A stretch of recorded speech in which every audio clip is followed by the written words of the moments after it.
All right. Good morning, everyone. Youngstown's Talk Channel, Joe and Kelin in the morning. And Nikola Tesla died on this day. Nikola Tesla. My hero. I saw you posted that on Facebook. 86 years old. One of the most influential characters in Joe's life. Yeah. And so much inspiration. So talk a little bit about hero worship and the people that you choose throughout history to not only, celebrate, but also emulate. And so mine is Nikola, and I'll give you some history on him. Give me some of your emulation heroes and why you picked them and why they're influential. So I don't know if I would say this is a hero of mine, but somebody that is a historical figure, not just a celebrity, that I have found interesting since a child was Helen Keller. Okay. I started learning about her as a kid, read a book, did a book report or something on her.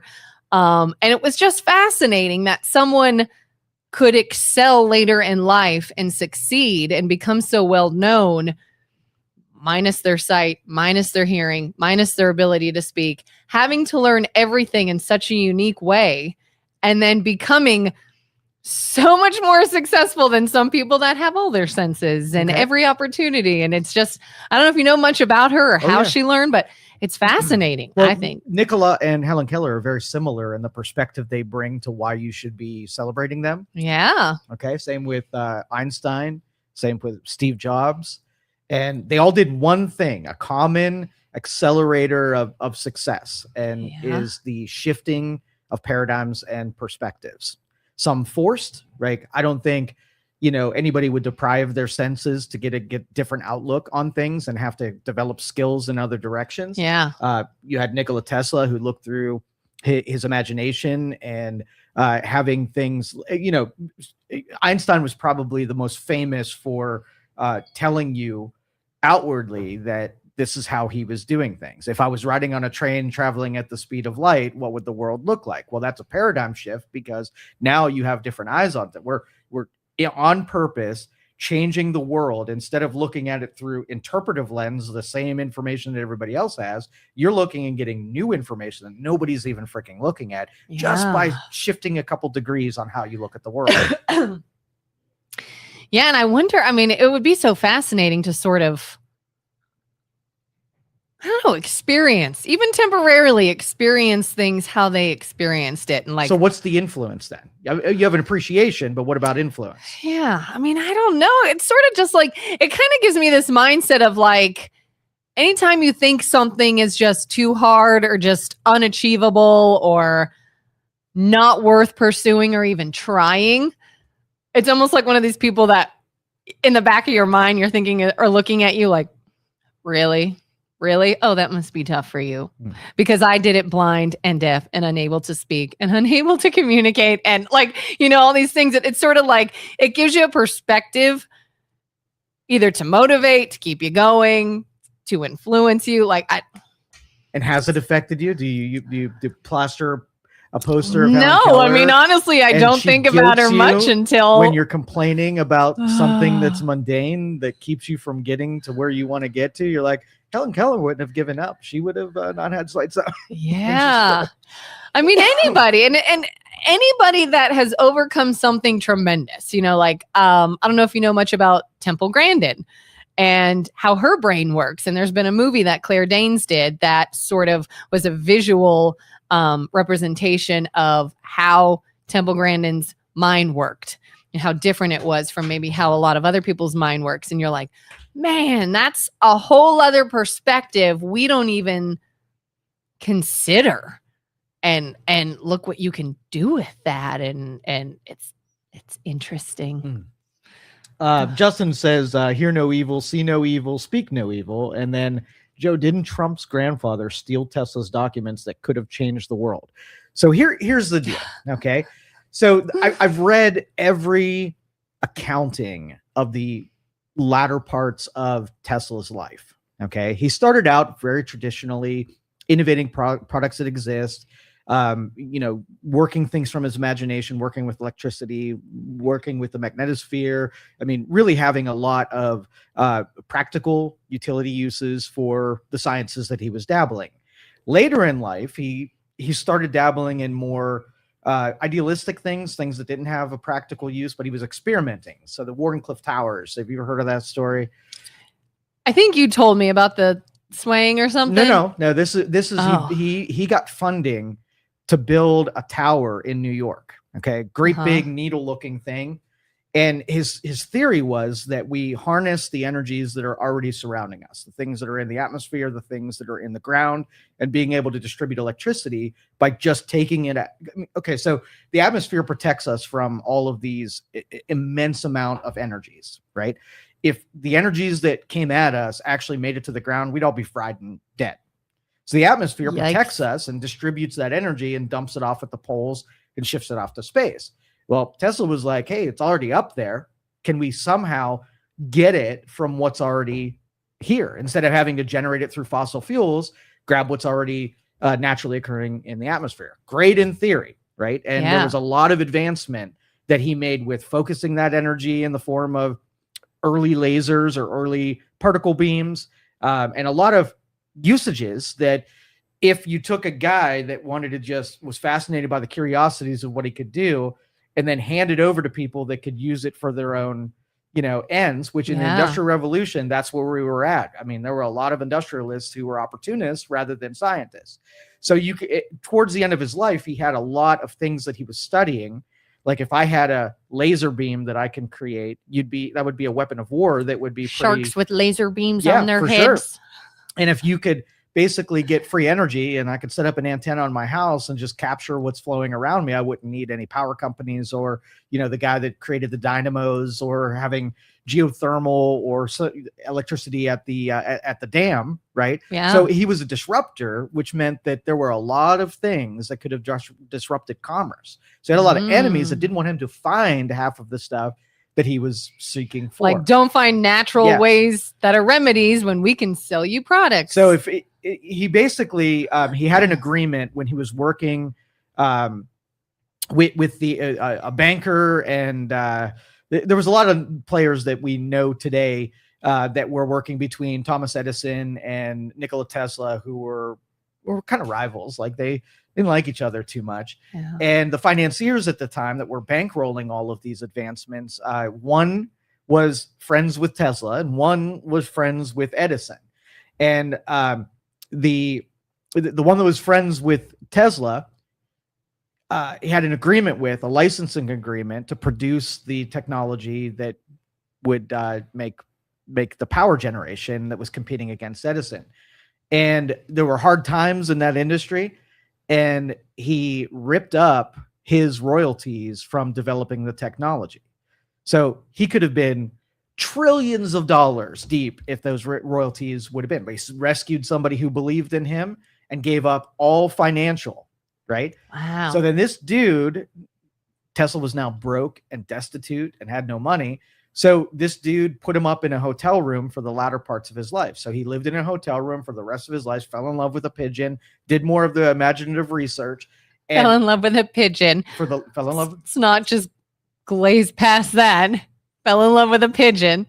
Tesla said he loved that pigeon like a man loves a woman. That was a quote, direct quote from the latter life of Nikola Tesla. Do you think he was aware that he was becoming senile or losing his mind? I don't consider it senile. Okay. I don't. I think when you start shifting that paradigm and looking through the world differently, you lose a grasp of what the realities that everybody else is living in. So like when you go there... You just said he lost grasp of reality. On purpose, though. It wasn't against his will. He went there willingly because if a guy can, like in his imagination, he can conjure up a design for a machine, perfectly imagine it, and then real life just takes the imagination and puts it right down on paper, right? He's going to a place that you and I don't go to. He has a special gift that he is more competent when he goes to the place in his imagination than when he's in the real world. He didn't do real well in the real world. So you can't blame a guy for going to the gifted place that he has access to, almost like Helen Keller. Helen Keller went to her imagination and created using information that you and I don't have access to. So if that treated Helen Keller well and she went there, you wouldn't say that she's deluded or went senile. She went to a place that she had access to and she thrived in that place.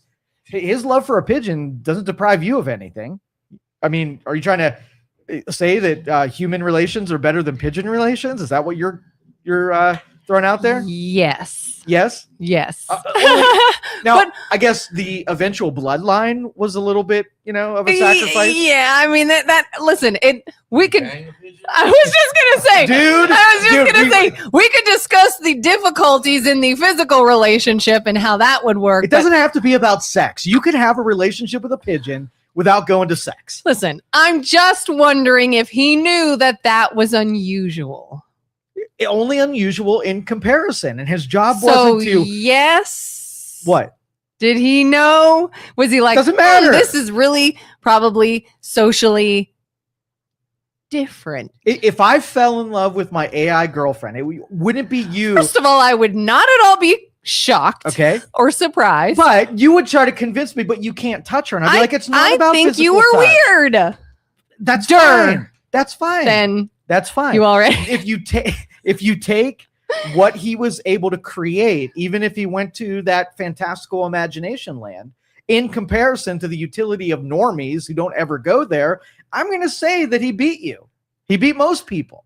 I mean, we know of people that fall in love with AI and technology and inanimate objects. And do we not say they are like mentally unwell? No, only in comparison. So you would think they're just tapping into other resources a and ways different of angle thinking. on a different dimension of thinking. Yes. So the people that are like attracted to children and they say, I'm just on a whole other dimension than you guys. Yeah, that's a checkmate that I don't have an answer Yeah. for. So Twice in my life. Twice I got don't have Joe an answer to Danyi. that one. Remember that song, Do the Helen Keller and Talk with Your Hips? I do Do not. the Helen Keller and talk with your hips. That's just stupid language. That's stupid language there. Let's not get distracted Come here on, with pigeon love. Thanks And for Helen making Keller me sit here now dances. and think of that freaking Let's song. get back to the real talk with the impact and the Helen influence that people and who talk can with do your dimensional thinking and still do great things with it. Now, there was a lot of cryptic talk. And to get back to the original question, whether or not Trump's grandfather stole, I think everybody stole Nikola Tesla's work. When it comes to Marconi, all the patents that he didn't enforce, the royalties that he didn't accept, and then just the plans that, if the guy's developing things like weapons of war, the government and the military would absolutely take those documents and put them in the archive for all time. Because I don't think even if you took Tesla's plans, today's people could even do anything with them because they're not in the imaginative space that he was in when he was designing them or thinking what the works were. 303, don't trust me. Okay. Thank you. Stupid. Don't trust Stupid. me. Like, all right, let's get back to my hero Nikola Tesla then. Yeah.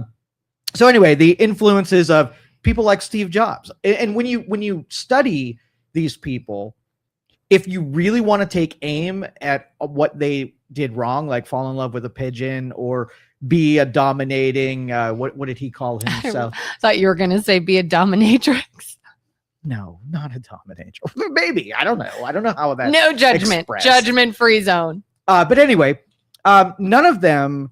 What would what you would consider someone who tried to be a normie at all? Like their distinctive qualities were, or distinguishing qualities was how outside the norm and status quo that they lived their entire lives, and that has a cost and consequence. So the cost and consequence of being normal is that you suffer mediocrity for your entire life and you have small achievements that you over celebrate. And then the cost and consequences of living in that delusional imaginative space is that you don't fit in, but you achieve all of this greatness, but it square peg, round hole type of thing where it's hard to affect enough change unless you exceed Elon Musk greatness or Steve Jobs greatness or Nikola Tesla greatness. And normal is kind of relative too. Maybe it should be you're not common, you're not usual, you're unusual. Yes. That could By be design. his normal. Maybe he's like, I'm normal and you're all inept.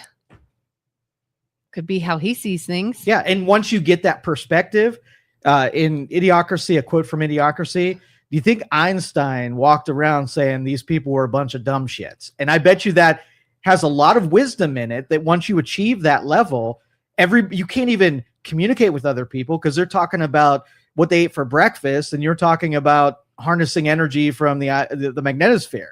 Yeah. That's the kind of separation that, you're trying to achieve, but yet you separate from the rest of the people, the rest of the flock. Have you watched Big Bang Theory yet? No. Oh my I God, can't get Joe. myself to it, man. You are so much like Sheldon Cooper. Yes. It's ridiculous. But yeah, it's that mindset, and kind of like how some people think small talk is Stupid. Uncomfortable and weird Really and awful. stupid, Yeah. and like niceties are just unnecessary, and other people are like, hey, listen to this freaking molecular energy field of flux capacitors that Oh, my goodness. are around us, and why are we not discussing that? Is that Right. kind of how your Yes. brain works? Yes, so many wasted meat suits out there. You're so like, who many cares capable about brains. 303 song Don't Trust Me when there's Nikola Tesla? Yeah, when there's so much stuff that we have to do, like talking about level 0 civilizations versus a level 1, right? A level 2. Like, where do you think we are on the Level 0. there's 5 levels of civilizations. I didn't even know that. And what do you think we are? 0, 1, 2, 3, or 4? Is it the higher you go, the more advanced you Yes. are? Okay, so then I'd say maybe we're a 3. We're 0. What? We're a 0. Oh crap, Yeah. that's not good. Yeah. First level is that we figure out how to harness all of the naturally occurring energy in our on our planet.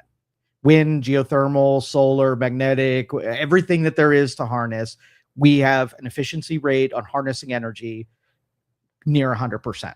Oh, because we've like tapped into that, wouldn't you say? No. We're like Not kind even of harnessing. effing close. Not even effing close. We're not at all harnessing. No. Well, harnessing means that you're in control. Like when you harness a horse, it means where the horse goes, you have control of. You have a domination over the thing. And we are not dominating the naturally occurring energy. We're dabbling, not Tesla was dominating. close, right? He was getting there. He was like, oh, there's free flowing stuff right above us, and we're burning shit and boiling water to get our energy. Let's go get that stuff up there. So he was close, but we're not even working on it anymore, as far as I'm concerned. We are so far behind where we could be at this point because we had high level thinkers are off the job.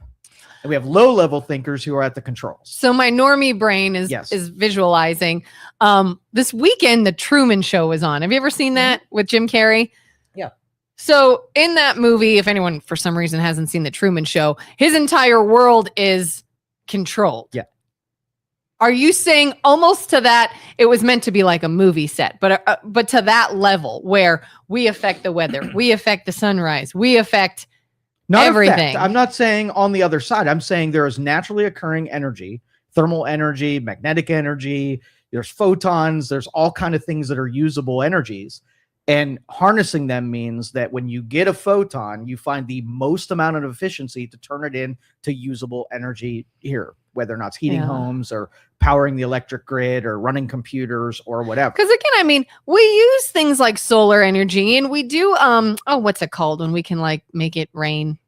What is that called? Cloud seeding? Yes, cloud seeding, and I feel like we're like dabbling in this, don't you think? No, we're not close. Not even We were on a close. trajectory in the early 1900s, and by the 1970s, like we got so distracted with our industry that we stopped working on it. We had China that bought up all the stole all the technologies and removed all of the factors that would have developed solar production. Then we got enamored with environmentalism, and now windmills aren't energy creators, they're political statements, and we ruined everything because it's not about all of those things. It's about harnessing the naturally occurring energy that's here. If you have a fusion reactor in the sky that's creating a ton of heat and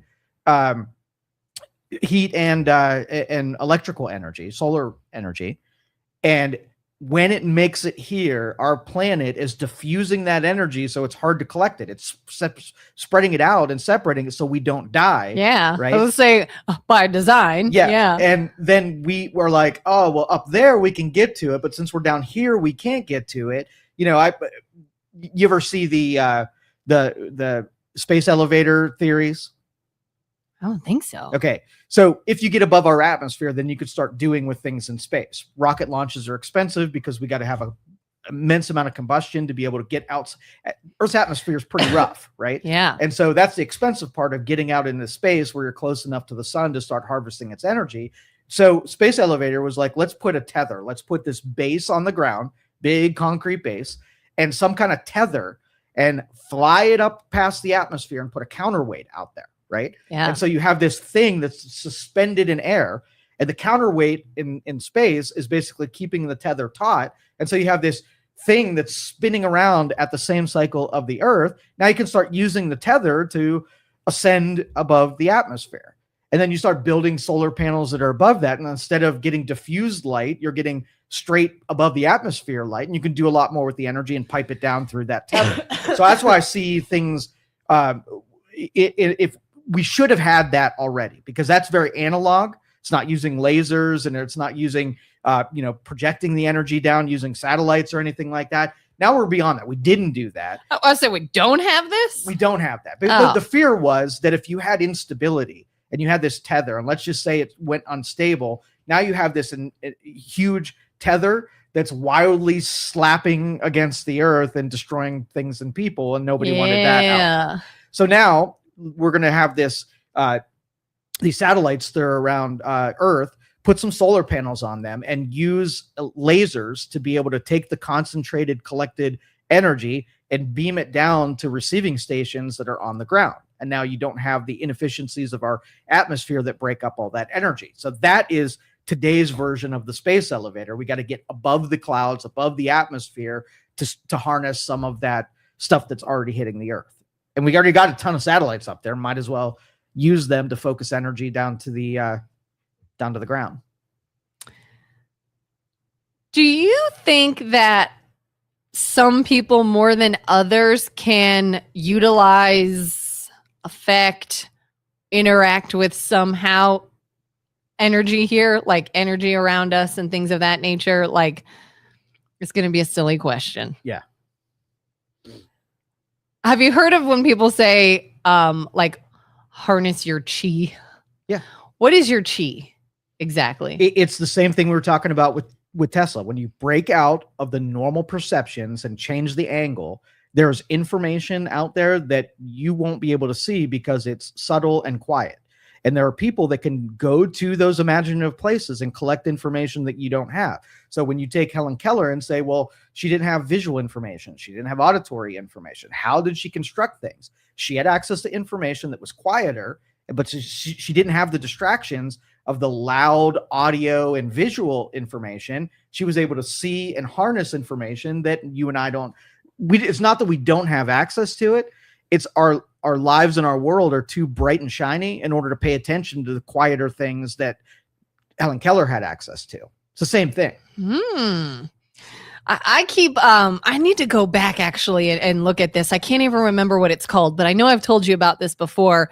There were some researchers looking into this group of, I don't remember if they were a kid. I think they were kids that were all on the autism spectrum that seemed as though they could communicate with each other telepathically. Sure. They would be in totally different states.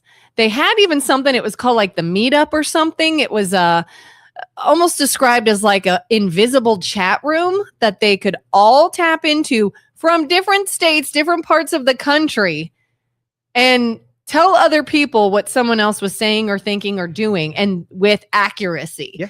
And they were like, something about the way their brains work. Mm-hmm. They are tuning out distractions that we have and focusing on things we can't. Right. And some people are like, oh, this is fake, that this isn't true, and this is all magic. And it's like, not magic, real thing. They're doing it. I got to look into this some more. So you think this is an actual like it is. Possibility? It 100% is. If you study quantum, you know that if you can entangle particles and time and space does not matter, they are entangled. They information exposure. If you have a positive charge and a negative charge and you apply to one and the other one responds accordingly, no matter how far away and how much time, right? Yeah. Then those entanglements mean that from a atomic scale or a really low level scale, that stuff is possible. If you arrange it and, you know, sort of like curate it, you could. How does remote viewing work? How can some people travel to a place with their bodies? They do it with their mind, and they tap into information that nobody else has. I mean, some people don't believe in that. Some people think that's just a magic trick. Right, right. But you say it is true that what is it's been proven out in science. The matter is, how do you get access to it? So let's just say you had to, if you could on purpose break your brain. So I'm going to be like, hey, you can go take this autism pill and go get yourself a little autism. Just take a bunch of Tylenol. And now you've got autism and you're like, oh, now I have access to it. Would you be willing to give up normie brain to go and dabble on the autism spectrum to go get yourself the same information? What I think what people want to do is like, I don't want to break my brain, but I want to see the world with from the same perspective that people like Helen Keller and Nikola Tesla had access to. And that's not going to happen. Yeah. It's not possible. It could be described to you, but you're not going to experience it. Right. Really. Yeah. Because we're bought in to the normal capacities of our brain, and to develop into the areas where those people developed into, there's a cost and consequence. And I don't think you get there without that cost and consequence. One of my really good friends, for as long as I've known him, since, you know, we were in school, has always been different. He's a lot like you. He's very... Wait, did you just underhandedly call me different? Are you not different? True. Yes. True statement. He's very intelligent. He's very interested in things that other people probably don't think about. Like you said, the small talk, the social interactions are just weird for him. He's always just been more into like really intellectual conversations and topics, and more socially awkward, extremely huge brain. And it wasn't until, I mean, he's almost 40 now. Maybe in the last couple of years of adulthood, he has said, I think I may be on the autism spectrum. And as he learns more about things, he's like, this would make sense how his brain works, and things that, you know, he sort of gets almost obsessed with and can't come out of that, and different routines that become very sort of, they have like strongholds on him, but his brain is just, again, he's kind of another Sheldon Cooper. And wow, if I could get you two together, I would just like observe all day long. Yeah, and that's just a social pressure. And I say autism like breaking brain, but my feelings about it are developed skills. But I think normies want to like classify bigger abilities as a disease of some kind, of something they want to avoid. Like if I suggested to you that you can go get yourself a superpower, you could fly if you take this pill, you wouldn't be like, oh, you have the flying disease, right? Yeah. Yeah, I know. I was just thinking too, we got to be careful with the internet. It's not that your brain is broken, it's different. Yeah. Well, but when I say breaking, it means that I'm changing its shape from what normal brain is, giving it new capabilities. So you are breaking the mold of normal so it can extend into areas where you can develop a skill. That's breaking the brain. You think that's why Elon Musk is the way he is and thinks differently and sees things on differently? Purpose. It's a practice skill. Yeah. Yeah. And I think some people will develop accidentally, and some people, just like any other tendency, some people are better at one thing and not the other. They have a natural gift and they were given that ability and have those tendencies because of how they were born in genetics. And I think some people were born with that skill set and they didn't really have to practice or develop. They just have it. Whether or not it's someone who, gets a sense for information on more of a spiritual level and they just can interpret it easier than you. And they didn't really earn that ability. They just kind of came to them and they courted it and were open to it. And then other people who had no ability, like if I said to you, I want you to develop the skill of remote viewing, right? A real thing that some people can do. I've watched YouTube videos about it. I want you to develop the skill. Like a normal brain, we're like, well, what do I have to do to develop this skill? Yeah. Right. And maybe it's, if I said like 10 years of doing this and then you will be able to remote view, would you be willing to condition your brain over the course of a long period of time and then you can remote view? I'd be curious. Yeah. Okay. I would say, am I going to lose anything by changing this? I absolutely will.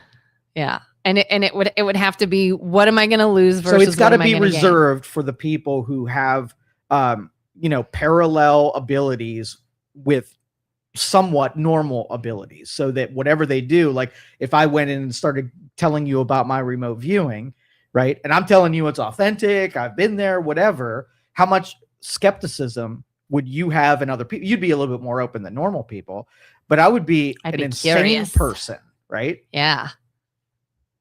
Honestly, if I didn't know you and you said some of the things you said, I'd probably think you were an insane person. Yeah. It's more like I got to know you and then heard the insane things and was like, you know what? He's probably legit when he says that. Right. Have you ever seen the videos? Oh my gosh, I've been served like reels online that are in black and white, and it's somebody holding either like 3 stones, 3 crystals, 3 rocks, whatever, and they're in black and white, and it says, "Use your intuition. You know what color these are. What color are these?" And you just watch it, and then at the end of so many seconds, the color comes on, and you see if you were right. The first time I ever did it, first time, I'm like, purple, green, blue. Color came on, purple, green, blue.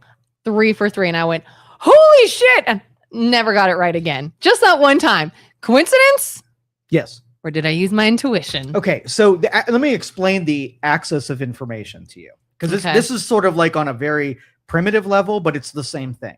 Access to information. There is information in front of you right now that either you're not paying attention to, you don't know why you should be paying attention to it, or it doesn't seem like it's relevant, right? Yeah. So I used to go to casinos and I used to do blackjack. Card counting? As a advantage player, I will call it. I feel like this is a movie. Now, could you also do it?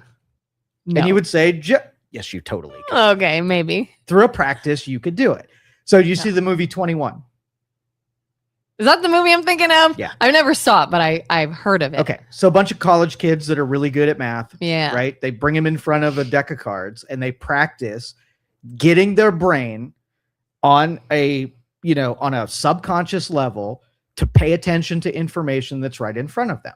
So if you know how card counting work, it's probabilities is what it is. Okay. Okay. And so what you're doing is the blackjack table reveals information to you with like every card that's in the deck. So if you knew how many cards were in the deck and what was in those, and ones that are good and ones that are bad, cards that are good and cards that are bad, or not even good, bad, like advantage to you in the moment.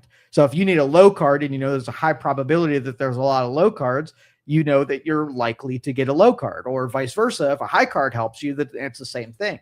So all you're doing is you're collecting information that everybody else is missing. So like when I put a 6 on the table, or I put a 2 on the table, or I put a jack on the table, all you have to do is remember that it was on the table. Now you have information that somebody who wasn't looking at the cards has access to, right? Mm-hmm. And that's the whole premise. That's an easy, primitive version of collecting information that's right in front of you that normal people aren't paying attention to, but you are, and now you have an advantage. Like that mentalist guy we've talked about. Yeah, exactly. He paying attention to subtleties that's right in front of you. That's what he is. He's like, nothing I do is magic and everybody can do it. Yeah. It's just, I read people. I have learned how to read people. I have learned about what do most people do. So how would you practice abilities to collect subtle information that may or may not lead to an outcome for any utility purposes?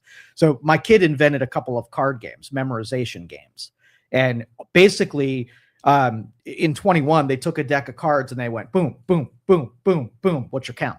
Right? Mm-hmm. And they're like, I don't know. But if I did it slow one at a time, and your brain got used to seeing a jack and it was a +1, and your brain got used to seeing a 2 and it was a -1, you could do simple math of adding small integers very quickly. All right, let's do it real quick. Oh my God, I'm terrible at math. All right, I'm going to give you an integer and you add it. I don't even know what an integer is. I'm going to give you a number, okay, and I'm going to say -1 +1, and I want you to keep the answer flowing, right? I'm sweating. I'm the worst person to do this on. 1. Okay. What's your integer? I'm already +1. We started at 0, +1. Okay. You're saying plus is the number went up in value? Yes, +1. Okay, +1. What? Oh, 2? I don't understand what we're doing. Start at 0, okay, right? And I'm going to say +1. So 0 + 1 is 1. 1. -2. I'm minusing -2 from 1? Yeah. -1. 1, I'm adding 1. 1. 3, 4. -2, 2. -5, Oh, Jesus. -3. 3 plus 3, 0. 1, 1. -2, -1. 3, 2. 6. I went a little above on that. Oh my God. 7. Okay, so if you do this long enough, the your best brain math just skills gets I've ever good had. at adding a +1 or 0 through 4 and a -0 through 4, right? And you get good at just keeping that sum, that total, and then they shuffle the decks and you start at 0 again, and you just add a couple numbers and minus a couple of numbers, and depending on where you're situated, right? You know, if it's a negative number, something is really likely to happen. The deeper it is into a negative number, you know that a higher probability. And if it's a positive number, a deep positive number, you know that the other thing is likely and probable. And so when you're making a decision about, ooh, what's that card going to be, right? Mhm. The only information you have, you don't know what cards came out because you don't care. You only know that you have a plus value that's either really big or really small, or a negative value. And when you get at a huge plus value, you make different decisions than when you get a plus or a big negative value, and now you're an advantage player. You just got to get good at adding and subtracting from that overall number. Are you good when you play cards with people? So good. You dominate. So good. And really, I'm just using information that's readily available to everybody. I just pay attention to it more. And I got good at adding small integers. Do you go gamble often? I used to. I used to. My wife and I would go up to Canada, and we'd go up with $50, just enough to get gas up there and back. And we'd play blackjack until we got to about $1,000, and then we'd go do tourist things, and then we come back. Problem was with advantage players, it's really easy to notice that an advantage player is doing their thing because they're really erratic decision making. And for a while, like sometimes it would take us an hour to get to $1,000, and then we were just out. Sometimes it would take 4 hours to get to $1,000, and then we were out. And the quicker that you get to $1,000, the more the pit bosses are paying attention to what you're doing and how you're playing, and they get really mean with you and make it not fun anymore. I would say you're not doing anything wrong, right? But if you give yourself a mathematical advantage of plus 2%, right? Which anybody supposedly can do. Anybody can do. But when they see you're doing it, they can say, you're not welcome here anymore, Joe Danyi. And the one thing that chased me away from casinos is the meanness and the how you were treated when you were an advantage player. So what happened then? I've always heard that people that were doing really well got like comped suites and all these niceties to kind of keep you coming back. Or is that just if you're spending a lot? If you're spending a lot and you're you're willing doing to gamble well, but you're spending they know you're losing a lot. And basically what they're doing is they have a camera behind or on every player, and they're looking for things they know what card counters do.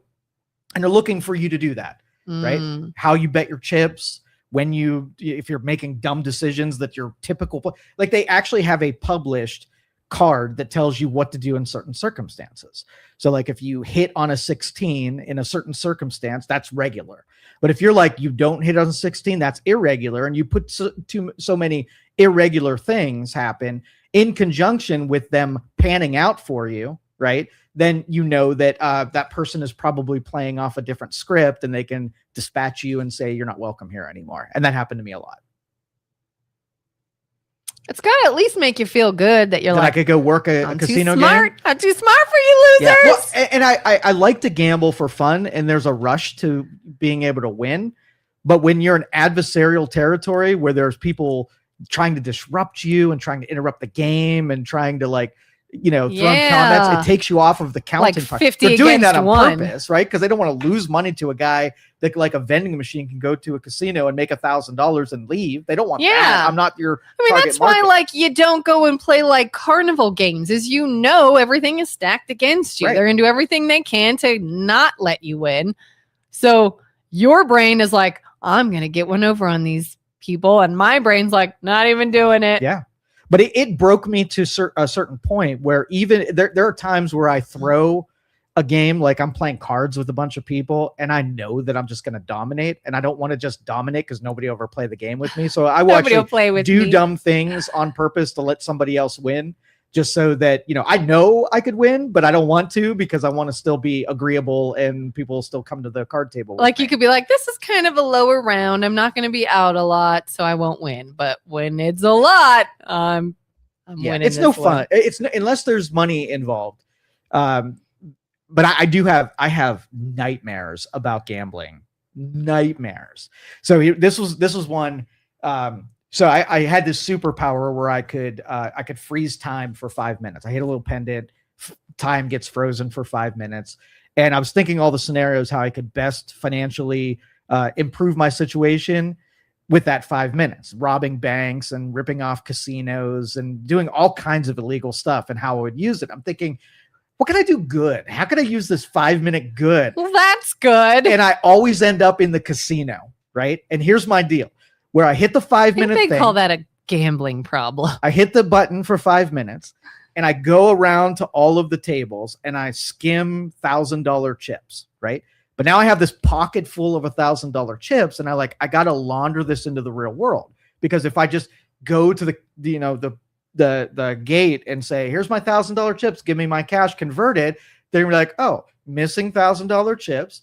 And this guy had a bunch of $1,000 chips. We don't have any camera footage of him doing it, but this is going to be a problem for this payout. Yeah. So I'm like, I got to play these chips and I got to win so that I can get different chips and then go to the cage and grab my winnings. But, and then I'm in that same spot where I have to play the game so that now I know I could win the game and I got to lose a little bit. And I got to change them into different chips, but still have more than when I sat down at the table. And it's this thing where I'm trying to lose on purpose and it's hard for me. And I got the math, but I have to throw hands away.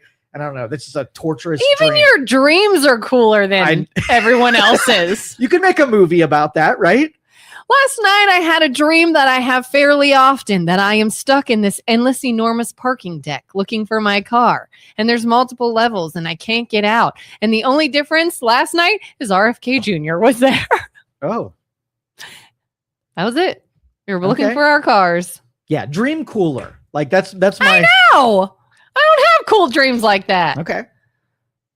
So let's do a... Kelin's going to commit to developing a skill set that she'd like to have and doesn't right now. Let's talk about it.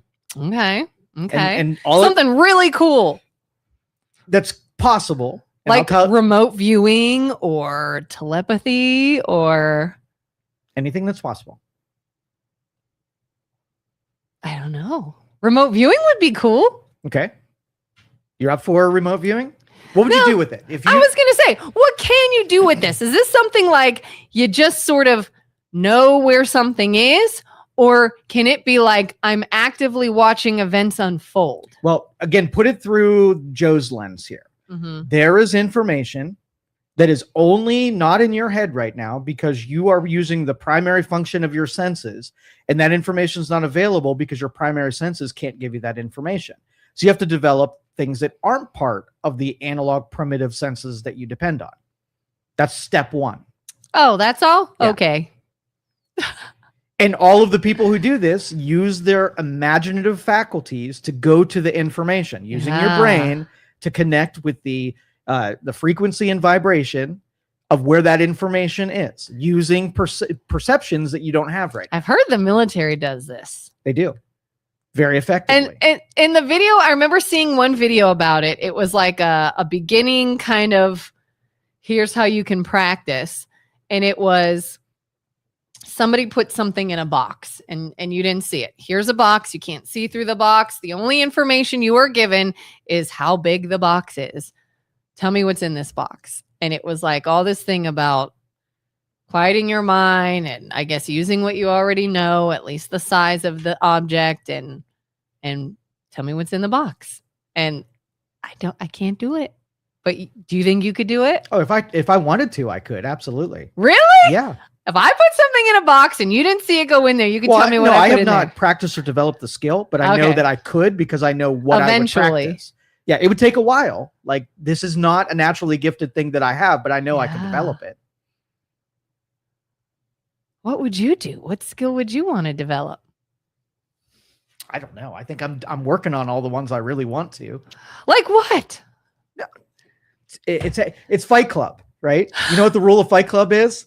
Number one, you do not talk about Fight Club. Yeah, maybe I'm just being deceiving and I can do all these I can't things. give in to my tendencies of making what I'm doing into a parlor trick where I want to talk about it. Like, it's like the magician really wants to. Okay, so if you're a really good stock picker, right? You have two things. If you're a really good stock picker, you just go pick stocks for yourself and you don't tell anybody about it.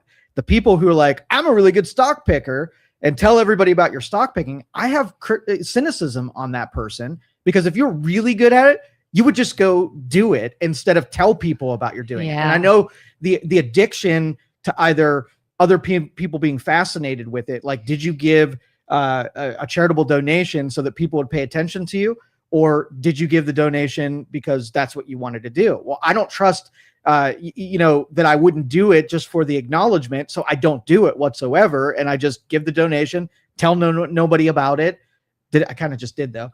And so I'm satisfying the question whether or not I'm doing this for the praise or I'm doing this for me. And I do all of this stuff on the DL just for myself. My husband used to tell me, a lot of things. D Nice doesn't believe you. A lot of like military people, he's like, you can tell that they haven't done shit when all they want to do is talk about cool things they've done. And he's like, somebody who has actually done badass stuff won't talk about it. Don't talk about it. That's exactly right. So that's one of the quelling your conscious brain from taking over and getting fascinated something, not with the skill set, but how you're going to be paid attention to is part of the deal. But the practice is usually boring to be able to get there. Right. Mm-hmm. If you're going to convince yourself that you're going to pay attention to subtle information, you're not going to go right to remote viewing. I'm going to say you're sitting in a room, right, after you've been there. And I'm going to say there's a person that's 3 booths away from you. What are they wearing on their head? Right. And you're going to say, I don't effing know. And I'm going to say, well, if you were paying attention to subtle information, when you walk into a room, there's information to be had, you would be memorizing it. And now you're looking around like a CIA operative, right? And painting the room in your brain with information that can be had and finding like being able to recall that, but doing it on such a subconscious level that you're not thinking about the red hat that the person was wearing, but your subconscious collects all information and then it delivers that information up to your conscious brain. But that's writing it where you're taking your conscious brain and putting it on autopilot and using your subconscious brain and feeding it with directives to collect information that's quiet and subtle. I have heard, I don't know if this is true, I have heard that the human mind cannot make up a face. That when you dream, anybody in your dream, even though you think it's somebody you have never seen before, it's somebody you have seen before. You just didn't realize it. Okay. Our brains can't create a face in our mind that we have not actually seen. And so every time someone's like, oh, there was someone in my dream, but I didn't know them. It was a face somewhere in your day. Somebody walked past you, whatever. You saw this face and you just didn't register it. You believe that? I'm a Matrix guy. Ooh, right. So when you had the not the engineers, but the operator on the Matrix, remember he had the screens in front of him? What was on the screens? Yeah. I don't know. Was it what everybody was seeing? But what was it? Like when you look at it, what was it? It was green text, right? And he said, what is this? This is the Matrix. And he was like, after a while, you don't see the code anymore, right? So let's just say a human being was nothing but information and code. And when it's translated, it translates to a red dress and a face and shoes and a car and whatever. But in reality, it's just streams of information. And the more distracting the images are, the more valuable the information streams are. If you stop paying attention to shoes and you're looking at the code, letting your imagination, your conscious draw up what a red dress is, right? Then you don't buy into the illusion of the painted reality. You're looking at the code of the reality. This makes things, we've talked before about like migraines. This makes it even more interesting. And we're going to get to D Nice in a minute because he's yapping. Hold on, D Nice. I've mentioned before that on occasion, luckily, knock on wood, it's only on occasion. I get migraines and I get what they call like aura with it where my vision goes funny. But I will at times, before I even realize I'm getting a migraine, I won't have any pain yet. I won't have any nausea yet, but I will lose half my vision. And I've tried to describe this to people. My kids are like, what do you mean it's gone? It's not a black hole. It's not nothingness. It's just not there. And it's the weirdest thing. Like I could look at your face and maybe like the whole right side of your face, your eye, your ear, everything is just not there. And I can't describe what I mean by that. It's not a black hole. It's not, I see color. Except you don't have that part of your face. And it's almost like they have said that migraine, it's not just like tense muscles and things, but it's something in your brain is being wonky, which I guess this would sort of be proof to that, wouldn't you think? It's not like my eyeball suddenly blacked out or something. Information stream, yeah. Yeah, the information. So what is not your coming. eye even collecting to be able to paint the picture of the reality that's sitting in front of you? Do you know how the eyeball works? Do you know how the ears work? It's collecting light. Okay. So are you real? If basically there's photons that are bouncing off objects, those photons are entering the eye, bouncing off the back of the eye, painting a picture of what frequencies were related, and then painting what Kelin looks like. Are you real, or is just the information stream translated into something that you perceive? You're just a collection of frequency photons. That's really it. Yeah. And apparently during a migraine, information streams you get are totally disrupted. reconfigured. Yeah. That's creepy. Mm-hmm. But it's got to be really there. What's really there? Your body is really there. How is it? Let's say I'm suffering a migraine. God forbid. And I don't see part of you. To me, it's gone. But let's say you're actively on an operating table. A surgeon is working on you. They are very much touching and handling and seeing the body. illusion of you. You have this collaboration between primitive senses. So it's real to you if you can touch it, primitive sense. So basically, you're going to have to take all the senses away from you, and you have to evaluate the world without any of those primitive senses. The real thing outside of those senses could be different than what the collaboration of your senses paint for you in the real world. Yeah. If you leverage any of those senses, you're only depicting it. It's not real because you use the primitive sense to depict it.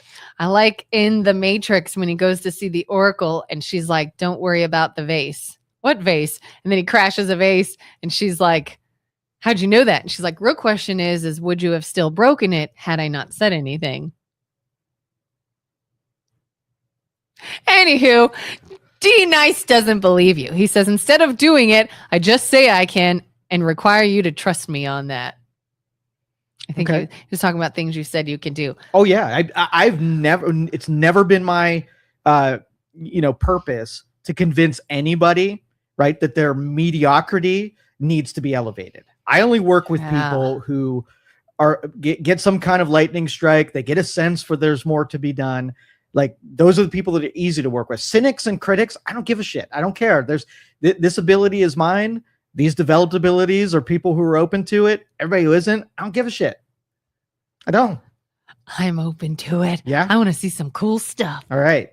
Well, I gave you your first thing. Pay attention to subtle details and filter them into your subconscious and then recall them. That's all you got to do is pick information up, put it down in your subconscious and recall it. We do this exercise in my house, right? Mm-hmm. Somebody will ask for something like, hey, do you know where my keys are? And I know that I've walked through every room and my subconscious has seen everything because I'm constantly scouting and scouring for where things are. So when somebody says, where's my keys? I go silent. I go in my head.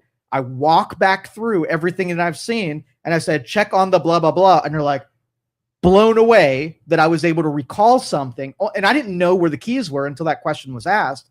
But since I was able to walk through my subconscious, I can almost always recall them. Isn't that kind of like retracing your steps? Yep, like mentally. Yeah, I feel like a lot of people have done that where it's like, oh, I don't remember where I put this thing. And you remember, I came home, I walked in, I set my bag down, I went in here to change, and I set it there. Okay. Yeah. But the practice version is you can use your imagination to really walk back through your imagination and be outside of your body and where you're sitting right now and live through an imaginative version of it where you're walking back through again using only your subconscious. It's an actual ability. There have been times where I will randomly notice something small, insignificant at the time. I'll just happen. Like we could be sitting here talking and I just happen to see, what is that, a Dunkin' or what cup is that? That's a Sheets. Okay, Sheets. So let's say we're just talking and I just happen to see Sheets cup of coffee and blah, blah, blah. And I just happen to look at it an extra second and continue about my day and conversation. And then later in the day, someone could be like, oh yeah, I'm going to get coffee. Where does Joe get his coffee from? And I'd be like, Sheets. Mm-hmm. Because it just stood out to me. Yep. And I think, to me, every time this happens, it's like, wow, something really got my attention and I used it later. Would you say it's more so everything is in here? It is. That was just the one instance I could recall something. Accidentally. All right. So everybody has the ability to populate their subconscious once it's given a directive. There are certain things that happen accidentally where it's given a directive because of fear or uncertainty or whatever. Your brain will kick in and through a protective defense mechanism, make you remember something. So you realize when there's a reason for it, like I'm in a parking lot in an amusement park and I got to remember where my car is because I'm afraid that I'm going to be walking around the parking lot. Right. And then so your subconscious can recall that because you had a fear that populated where your car was. Look up at a sign, look at some kind of landmark, look at the cars that are around you and so on and so forth. But then the practice is don't let an emotion populate that skill set. Just try to make it so that it has to remember it can't figure out what you want to remember. So it remembers and recalls everything. And the practice is then I'm in a restaurant and who's sitting at the first booth? There's no utility in that. You weren't afraid of that person, but since you're so used to collecting all information, right? Then your subconscious is really good at delivering that stuff when you tell it to. Do you think there can be a point that it's too much and it stops, or is it endless? It's endless collection. Endless collection. Endless collection of information. I've never hit the top side of being full. Your conscious brain can get full, and that's why I don't depend on it. But your subconscious, super capable, but it doesn't do sophisticated thought, and we're addicted to our sophisticated thought. Subconscious is very primitive thought. So you have to translate things into very simple terms, caveman speak. And it can remember those things all day long. But so long that we want everything to be in the sophisticated, complicated world, it's hard to remember those. And it gets, out of capacity very quickly unless we use our subconscious. But I gave you all the keys to remote viewing.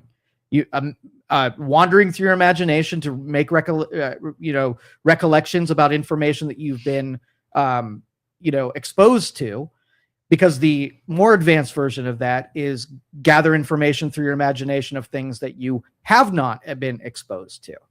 With that, so your primitive senses gave you the answer key. All the cards were on the table in a 5-deck shoe. Every card that you would need to know the information was freaking presented to you, right? Mm-hmm. All you got to do is follow. That's the simple version. That's already there. You just have to pay attention to it. And again, like the card counting is a subconscious routine, not a conscious routine. So how can you be given all the information needed about something that is on the other side of the world? Right. Then you have to practice giving up on those senses. Use your imagination. Do you believe in time and space, or is it an illusion?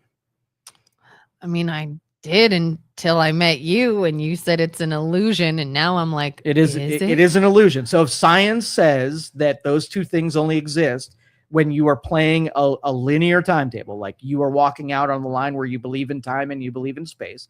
So if I said, tell me what's going on in Disneyland right now, and you're like, I can't get there fast enough to be able to tell you because you're depending on your limited primitive senses. But if I'm like, I want you to travel there without going there, don't even believe in time, all the information that exists in the world is at your disposal right now using different sensory organs than your 7, 9, 12 senses that you depend on. Have you ever heard about this idea that some scientists feel that even our memories, some of our memories are not real, that we are remembering something based on other feelings, information, experiences we've had, will cause us to form a memory in our brain of something that we believe we were there and we experienced and we witnessed and this happened and it never happened. You're going to get me in paradoxes because this is related to this conversation, the paradoxes. Yeah. And it all depends. Like I said, I don't believe in the realities, the same illusions that you do. I'm outside of those things. And I'm willing to say that time and space don't exist and money doesn't exist and governments don't exist. So the realities that you might put in your brain as memories, you think they're real, right? Yeah. It doesn't take a whole lot. I mean, you can go through the, what are those things called where like the Monopoly guy had a monocle or the Fruit of the Loom thing was a cornucopia. Oh, oh my God, we just talked about this. What's this dude's name? The Mandela effect. Yes. Yeah. The Mandela effect. All of those, are those false memories or are those just collective that, what's the likelihood that everyone everywhere remembers something that didn't happen that did happen or vice versa? What's the likelihood? I don't know. It's a phenomenon that you should pay extra attention to, because if every mall, right, had in every community before the internet and before, communication, large distances, there was a mall in California that had people hiding under your car, slashing your ankles. And in Ohio, they had hiding under your car, slashing your ankles. This may have never occurred, but in two places separated by vast distances, we have the same phenomenon. What's the theme in both of those? Human beings conjured up a reality, probably based on a fear that makes sense, that when they walk out of the mall, somebody thought, I hope someone's not underneath my car with a razor blade. And then everybody was like referring to it as something that happened, but might have not have ever happened. I didn't know if that ever happened or if that was just a scary story, like watch out, watch your surroundings. But that's just an example of things that in our culture gets handed down, and then you can compare distances of things that are happening. You're like, wait a minute, there was no influence between these two spaces, and how did they occur at the same, over distances and different times, right? But it's the same phenomenon. Yeah, and one of the reasons I wonder too when I say, do you think that there is a limit to the capacity, is why is it sometimes I can recall the most unimportant, minute, small detail to a day in my life in the past, but can't remember a significant event. Like a full day, something out of the norm happened. People were there that aren't normally there. A significant event, I'm like, I barely remember that even happening. But walking in my bedroom one random school day as a kid and putting my stuff away in my bedroom. Like, zero significance, zero eventful. That lives and the other doesn't. What causes that? I would say that's a neural expansion, contraction type of thing. You have electrical signals, chemical electrical signals that branch between neurons.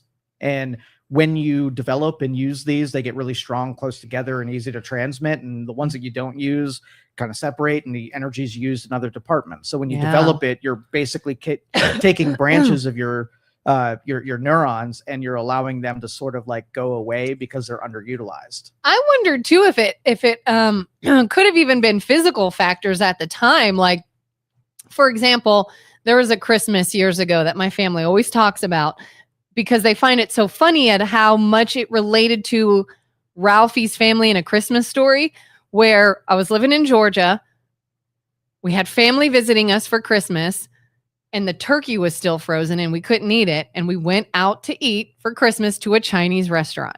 And everyone's like, we're going out to eat. And it was exactly like in the movie. And everyone's like, how funny this was. I don't remember this. And the only thing I can think of is I think I was either pregnant or had a baby at the time. And I'm like, lack of sleep, lack of cognitive recall, then brain probably wasn't in the same state it is had I not have been either sleep deprived or whatever. So I wonder if there was some sort of physical difference in my sleep, my brain, whatever, that it's more sharp in one situation and less sharp in another. Well, and women get surges of chemical baths on their brain as well. So I think women have an easier time developing those because of what they have better access to than males do. But again, that's like counting cards, like paying attention to the variables of what was happening when you get cognitive abilities under certain circumstances and trying to isolate the variables and finding out if you can recreate them. So let's just say you got good sleep and you ate chicken and you had your vitamins and you did some exercise, and then, hypothetical A happens, right? And then you're like, I'm gonna do all the same things and see which ones were related to the cognitive ability. Yeah. And then if it doesn't happen, like I didn't get to good sleep and I couldn't get to that same place, now you're counting cards in what makes your brain function at a high level in a certain area versus when it doesn't. You can draw some parallels there. Yeah. Like I've always said, I can spit out every lyric to an Eminem song, but can't remember a math equation. Right. Now, what if that was by accident, where there are, again, we said, Nikola Tesla said, if you want to understand and harness your world here, you look in terms of energy, frequency, and vibration.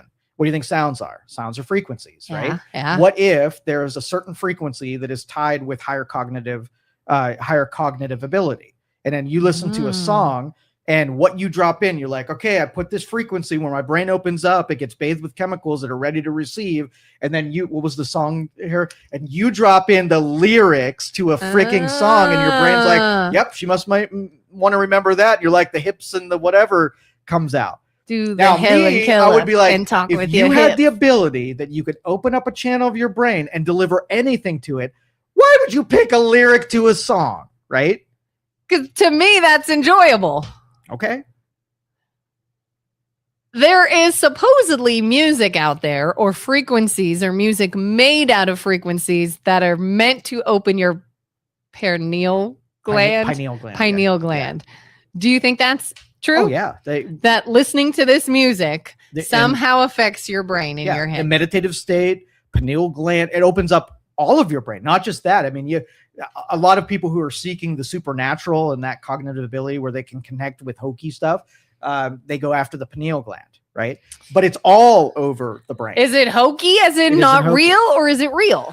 Those people aren't developing it for the right reasons. They're doing it hokey, parlor or something fun. Yeah, something fun, something, you dabbled in the supernatural to get some of the effect, and it makes you special because you connected on something accidentally, rather than just knowing that the reality is what needs to be suppressed, and the connection with information outside of what your senses can gather. That's the real skill set. This person says it is 100% valid.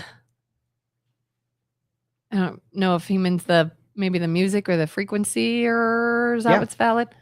Yeah, but once you know that, like, what do you do with it? If I had the skill set that I could stop time, like, what would I choose to use that superpower for? So if you had a superpower that I can use a frequency, a tone, a fluctuation of frequencies, and open up your brain, what would you dump in there and, decide to remember? Right? Yeah. You know what I would use it? Like you said, you can gather really large amounts of information. You could see what is based off of little bits of information. I would use things like that if I was trying to make a decision, like a large decision. What should I do? What's the right answer? What is going to be more beneficial for me? And somehow quiet nonsense, open up whatever needs to be opened, and receive all bits of information for that decision. And this makes the most sense. This would be the most successful You're choice. dabbling then. Yeah. Just magnify that times 1,000. Now, some people would call that prayer. Pray, and a spiritual, supernatural being will simply tell you what it is. Do you believe in that?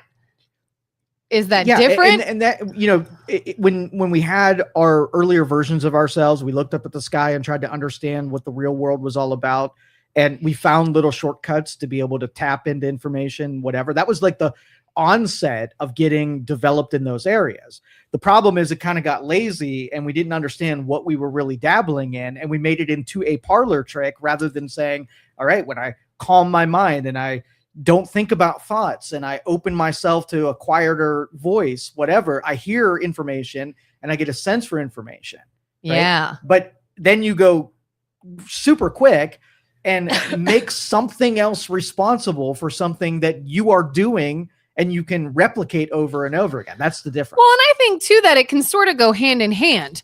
Whether you believe that there is a spiritual being that is sort of whispering in your ear, this is what you should do, and here's information, or you have a pineal gland in the top of your brain that is able to come alive and open up and receive energy, and your brain now starts recognizing things and creating synapses and taking in information, and all of a sudden you make a good decision. They can be the same thing. Because if you believe in a creator, the creator did that. Yes. It is not right. It is not contrary. It does not run. Yeah. Maybe this person didn't come over, an invisible person whispered in your ear. What it is I gave you a brain, a pineal gland, energy waves, thought process, a mind, so that you can hear what you need. Really, it's the brain is doing what it was designed to do. Yeah. Normie brains need concrete stories, right, to be able to translate information streams just like the Matrix. So when I put those lines of code in there, you translate it down to something that your conscious brain can make sense of and knows how to do it. If I was like, hey, you know what? You got unlimited information, infinite information that you can gather. You get to be selective about what you pull down. You can have low-level stuff where you're trying to figure out what Snooki did on the TV, right? You gather that information and concoct it, or tap into stuff that you might not understand, but you can try to concoct an understanding.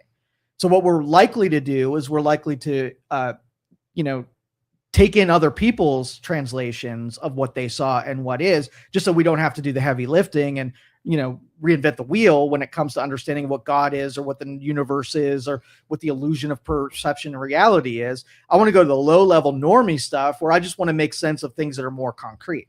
And high-level thinkers go in one direction where things are less understandable and less certain versus things that we can all make agreement on, that freaking Monopoly guy had a freaking monocle and I will die on that hill. Did he not have a monocle? He didn't have a monocle. Kind of like the Fruit of the Loom logo. Yeah. Dennis earlier says Shazam is a real movie. Is Shazam not a real movie? Shazam with Shaquille O'Neal. That's a real movie. What are you talking about, Dennis? He ain't missed yet, folks. He's in the paint. You? I don't know. I don't know.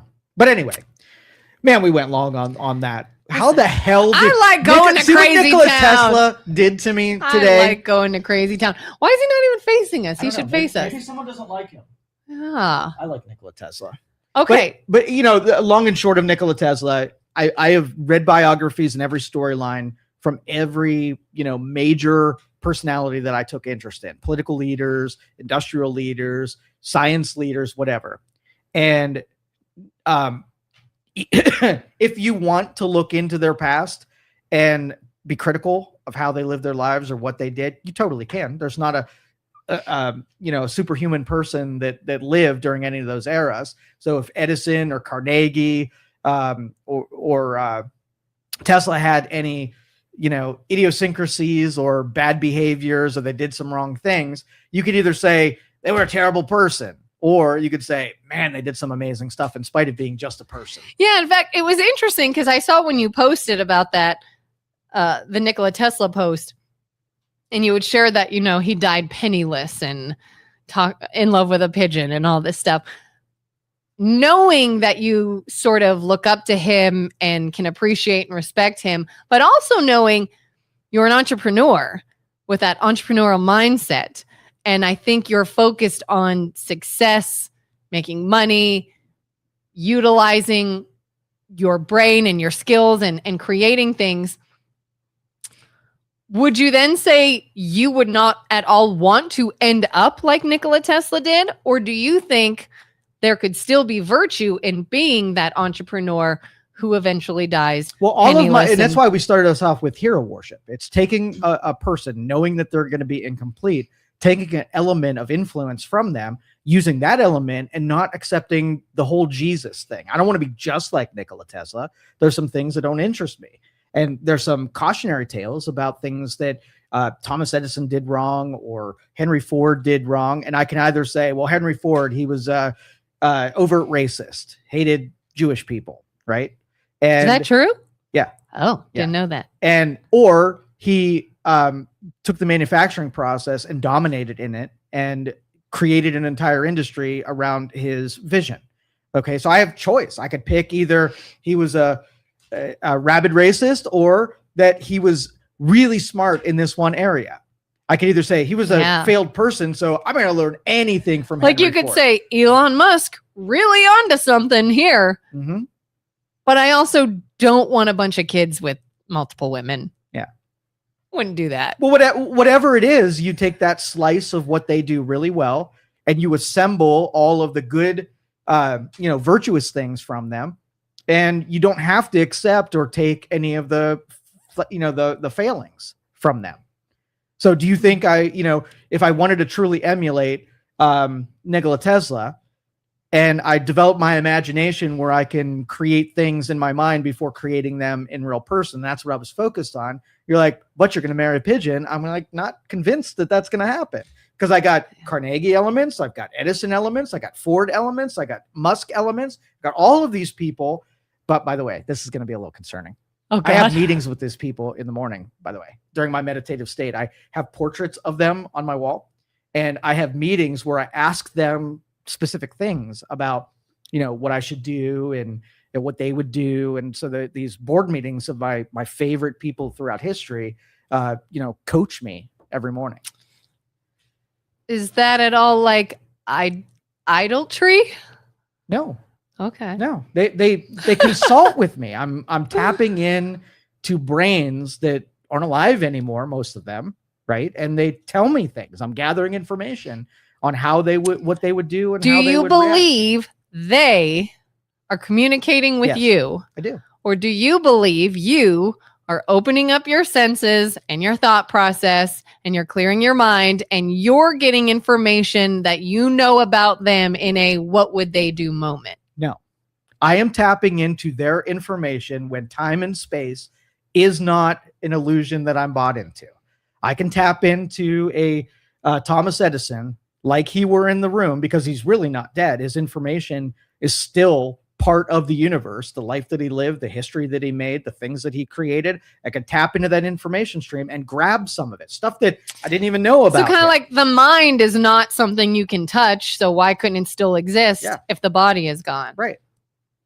Yeah, it's still information. He still had an impact. He affected the world that around him. That information is just hanging out there. It's not visible anymore. You have to tap into it. It's a lot more quiet, and you have to prepare and practice yourself into it. But it's there. But it's no different than a coach that's in front of you that you're just translating from, the audible frequencies that are coming out of their vocal cords. It's no different. It does sound a little weird. I agree with that. Yet strangely makes sense. Only because, like I said, everyone that wants to be like, oh my God, that's just weird. If you look at the truths that you know energy exists. Mm-hmm. Everything is made up of energy. It's always around us. We have a mind, not a brain, a mind. Yes. Not a physical thing you can touch, something that we don't see as though it's tangible, but it exists. There are so many things that we know exist. Why would we not? Why would we not? Why do we think that just because the physical body shuts down, anything that was not tangible goes away? Right. Maybe it doesn't. It doesn't. Like that's a principle of physics. I know somebody, I think I've told you this before. I know somebody that has had some really interesting, inexplicable circumstances. And it's one of those people like, they could say, oh, I've seen ghosts or I've seen whatever. And you could think they're a loon or not. But she told me about this instance one time. She was at a friend's house. And suddenly, in her mind's eye, she could see this young man, boy, whatever it was, this kid. And she's like, yeah, I'm really sort of picking up or visioning this guy. And he looks like this. And she's describing it. And someone's like, this guy? And she's like, yeah. And she's like, oh, that's my nephew. He was just here. He's not dead. He's not a ghost. And she's like, but he was just here. Yes. And she's like, I think that's energy. I think the energy of the person that they were creating and everything that makes them up in this world was in a spot that I am now standing. Why would we assume that goes away? Yeah, it only does one thing. It's when you're alive, it's concentrated and it has form, right? Just like the photons that are coming, the energy, the electromagnetic energy are coming from the sun, comes to our atmosphere, it gets diffused. In order to make use of it again, we got to recollect it, organize it, and structure it in a way that we can interpret it, right? We're doing the same thing with the energy. It's uncollected. It's now out there, and you have to organize it and bring it in, just like we count cards on a poker table. It's there. You just got to make some kind of semblance of it so it's usable. Do you believe in when people talk about near-death experiences and how they were able to see things and nobody knows how did you know that? How did you see that? You were laying on this operating table dead. And it was like, my body and my mind are not the same thing. I was still very much present and looking at everything. And then it's a glimpse. Like if you think the deepest meditative state that you've ever gotten, you went into a room, you cleared your brain, you had absolute quietness, you put your consciousness on hold, and you were just an interpreter of raw information that was made in very hard to do. But if you ever did, now you die, and every distraction, you have no senses, and you are in the deepest meditative state you've ever been in. I'm sure that you have a collection of information, whether or not what you saw, like when you came back and your brain tried to categorize it and make sense of it, that you were right or not. That's not the question. It's just a matter of you went to a place where there was infinite information. You got a glimpse of it and you came back and tried to make sense of it. That's really all we're doing here. This person says the extent of the professionalism here. Norm Macdonald is grinning in pride. I should know. I tapped into his brain. Love it. Norm is awesome. Norm's one of my faves. He died, right? Yeah. R.I.P. Norm Macdonald. Do you think you could do that then with anybody? Information streams, yeah. With anybody. Alive, dead, past, present. Yeah. You can tap into an information stream from... It is sort of like remote viewing. You're going to a person that you don't know nothing about, in a place that you don't know, and all you're doing is eroding time and space, and you have access to that information. So someone who lived hundreds of years ago. Yeah. You can tap into information they were receiving. Oh, for sure. Jesus. I'm sure. That's an easy one, though, because we know a lot about, information from him. There's a lot documented and a lot of the historical information. Mm-hmm. So would you not then say to yourself, or would a skeptic then say, you already know this information, you are filling in the rest? It's not their mind. It's not their information. Well, and that's why you have to have a good discerning ability, whether or not it's you. And that's why I say the practice of giving a charitable donation. Are you feeding your own ego to be able to access information? You want the outcome. You're not just open to interpreting the information without filling in other details. But that's a practice in its own, to not let you get in the way. You're just a receiver. Let the information flow. Kind of like I've always said, I don't think I can be hypnotized because I can't get out of my head. Right. Anytime I've been in a situation where there's like a party trick hypnotist trying to work with people, all I can do is think, is it happening? Is it happening now? Am I hypnotized now? Yeah. Quiet the brain. Is my brain quiet now? And then I'm like, stop talking. It's very difficult to do. Yeah.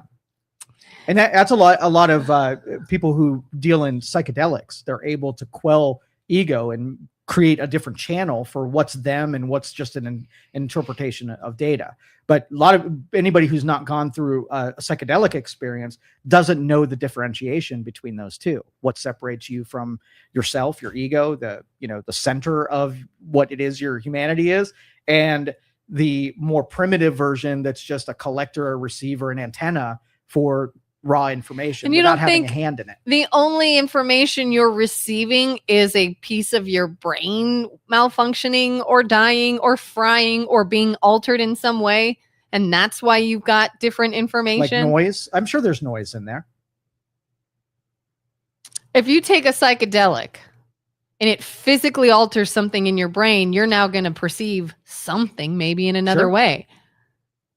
Short circuit. It's causing it. It's not I'm suddenly now picking something up. It's this made me think this or see this because this part of my brain just went like twinge. But it's a forced perspective shift. So that if you get in, like if you had a bright light in front of you and you couldn't see anything on the other side of it, if you move the bright light and you get information that you didn't have before because the bright light was pulled away, you could call that a short circuit. Something that was supposed to be there is not there anymore. And then like, oh, I see something I didn't see before. Could be. Jerry says, it is crazy that you can be in a room of people and then a certain person walks in and all of a sudden you feel that there is a stronger force in the room, even though you didn't see them or know they were there or who they were. Yeah. I had a weird, I can remember a weird situation when I was a teenager because it was so strong. It stuck with me.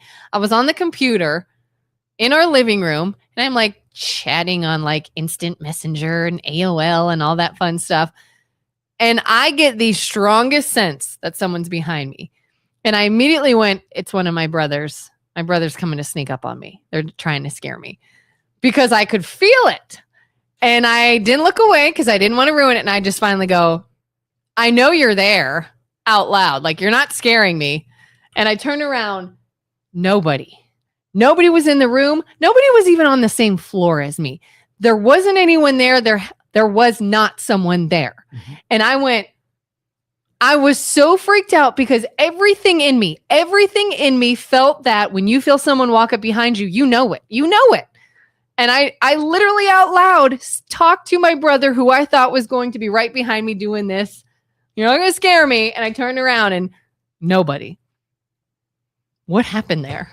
All right. So, and you could probably explain that with natural phenomenon.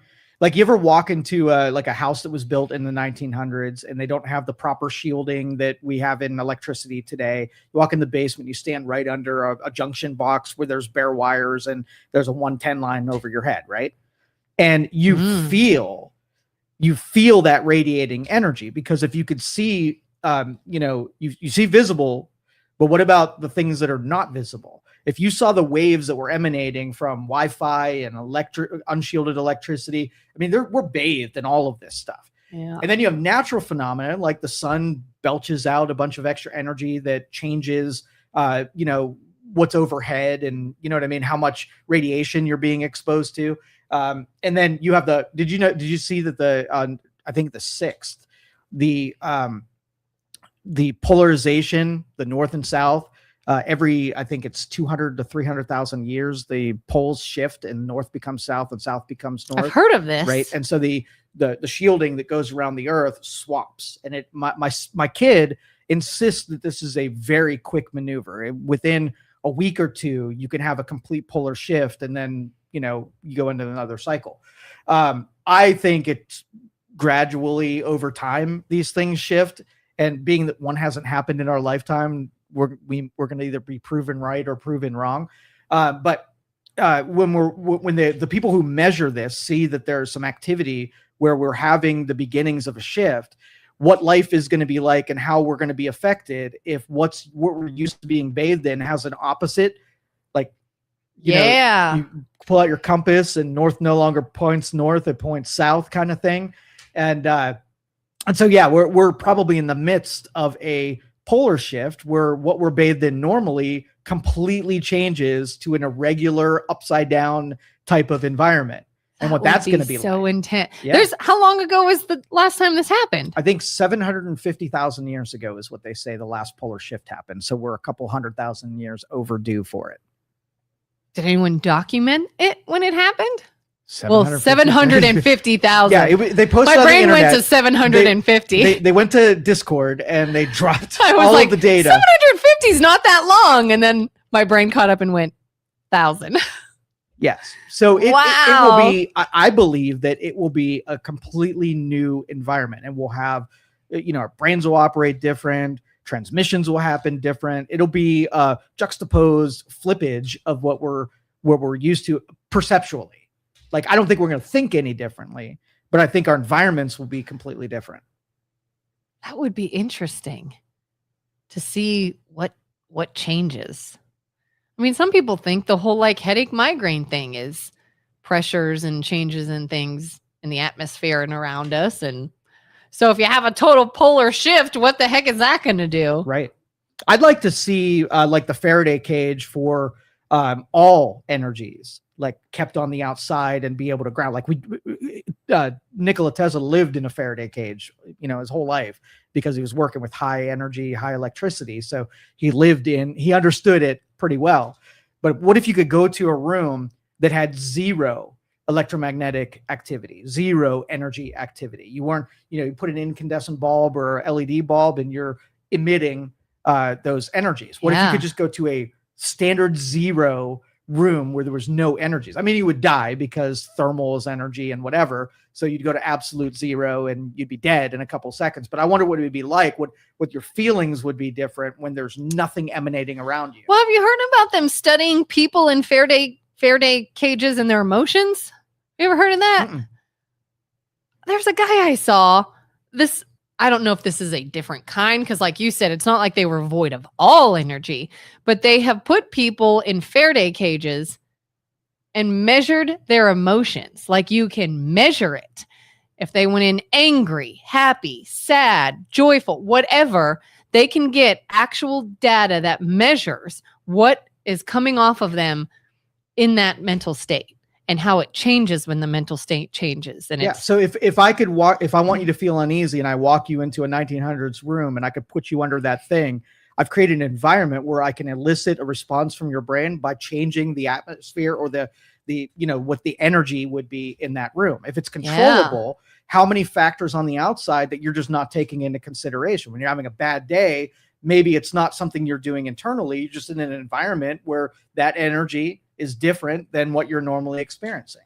And then if you can change your perceptions and you can change the environments, why would you not put yourself in the best environments with the best bathed chemicals versus make everything line up so it's the worst day and the worst energies and whatever? They've studied plants. People saying really negative, mean things, yelling and spewing hate at a plant, and it will start to wilt. And then when someone starts being uplifting and inspiring and happy and raise their tone and emit a whole different energy, the plant will thrive. Yep.